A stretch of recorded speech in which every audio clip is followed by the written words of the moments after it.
கவலை மிகுந்து வாழ்வெல்லாம் கசந்து போனதால் கடுவேகமாக தான் நடந்து ஷாம் நகர் சென்றார். கண்டோர் நகைக்க அங்குமே அழுதே புலம்பினார். கண்ணீர் இதேனோ என்று மக்கள் பலரும் கோரினர்.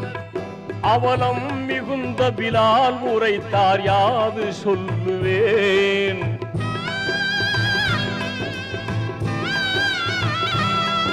அவலம் மிகுந்த பிலால் உரைத்தார், யாது சொல்லுவேன்.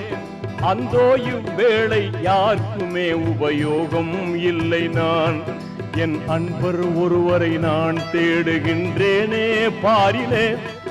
என் அன்பர் ஒருவரை நான் தேடுகின்றேனே பாரிலே. அவரோ இன்றுலகில் இல்லை அந்தோ என்றே கூறினார்.